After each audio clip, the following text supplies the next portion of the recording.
Oh. Kilala nyo ba tong prutas na ito? Ito prutas na to guys.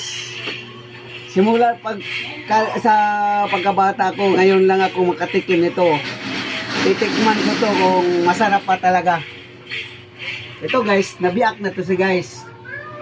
Hindi ko pa kasi ito na videohan sa simula. Ngayon, bibidyohan ko siya para matitikman ko kung masarap ba to o kung alam mo to nga prutas na to, masarap daw to nga mabaho-baho. Biak na to, nilagyan ko lang tali.